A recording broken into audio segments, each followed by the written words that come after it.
Is back in western Kentucky. Right after the deadly tornadoes, we showed you a man's simple underground storm bunker. So what has happened with those types of shelters since the tornado outbreak? John Charlton is returning to Bremen, Kentucky.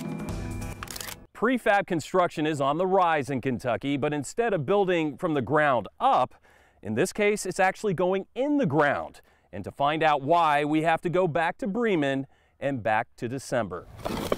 Unless it's a bunker. This is one of the corner straps. Not much can stand up to what was essentially This is the ground anchor. a massive blast. Almost everything leveled.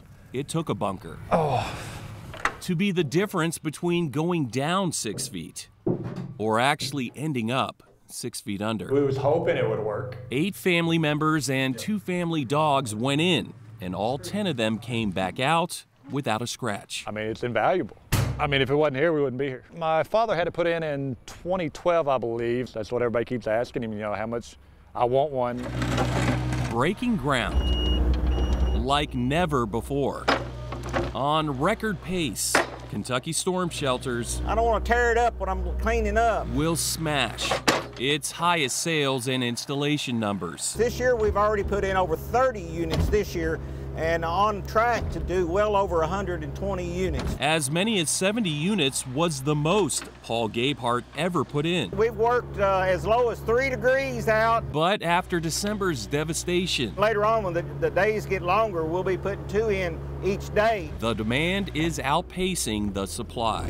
It's exactly why Larry Mitchell has been patiently waiting for his turn. That Mayfield deal down there, that's what convinced me and the wife. The Vietnam veteran paid about $5,700 for his 6-person storm shelter. It's a life-saving investment. A tornado is just like being hit with a rocket or a bomb. Mitchell says this offers the protection that his house cannot. It's got a crawl space underneath the zone and then just the house itself. But just having a basement, according to Gabehart, Now she's looking better. can be a false sense of security. When there's a major tornado go through, you'll see a basement that is piled full of the neighbor's home, and then the next one will be sucked dry like there was nothing ever in it. It'll even take the water heater out of a basement, so you need a secure place.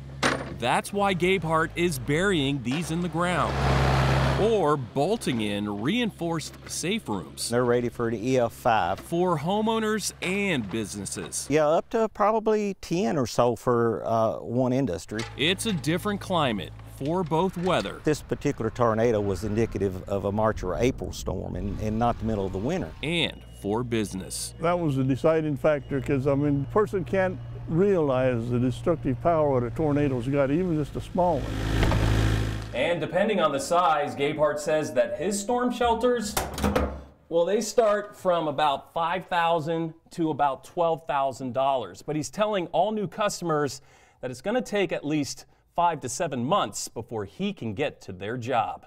In Vine Grove, I'm John Charlton, WHAS 11, on your side.